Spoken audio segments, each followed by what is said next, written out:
Memeluk guling dan sarapan dengan roti sudah menjadi bagian dari kebiasaan masyarakat Indonesia sejak dahulu. Namun ternyata hal itu merupakan budaya peninggalan Belanda. Lalu seperti apa sejarahnya? Kita lihat yuk. Saat tidur, selain menggunakan bantal, biasanya kita terbiasa menggunakan guling. Nah, ternyata penggunaan guling ini merupakan salah satu budaya peninggalan Belanda. Jadi pada zaman dahulu, orang-orang Belanda ini menyebut guling sebagai Dutch wife, karena mereka menggunakan guling sebagai pengganti istri untuk dipeluk saat tidur. Bagi sebagian orang Indonesia, memeluk guling telah menjadi bagian dari kebiasaan tidur. Guling biasanya wajib ada di kasur sepaket dengan bantal.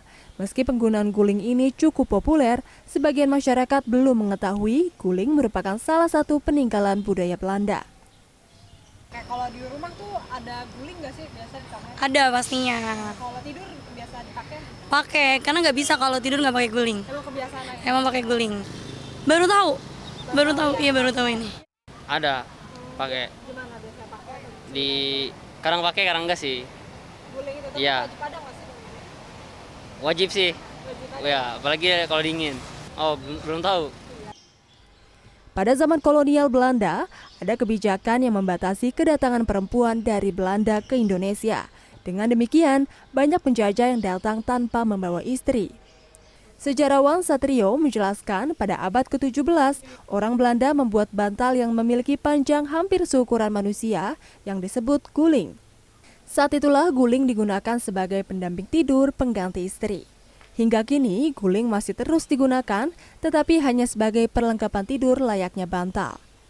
Mereka menciptakan itu karena kondisi di sini. Artinya ini bukan sesuatu yang dibawa dari Belanda kemudian diciptakan di sini. Mereka juga menciptakan segala sesuatunya itu guling dan lain-lain itu karena merespon situasi di Indonesia kala itu kan nggak ada istrinya. Gitu.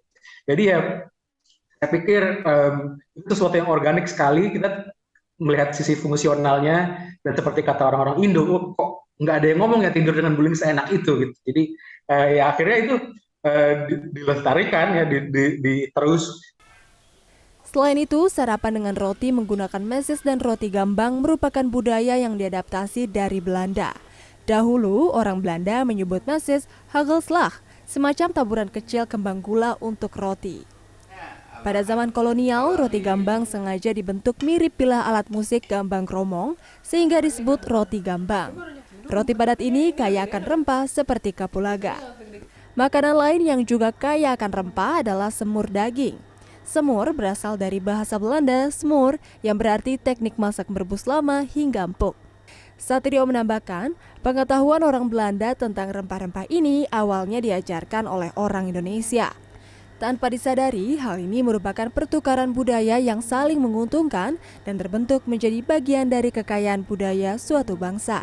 Syifa Nifa Kurnia Yuniarwan, Depok, Jawa Barat.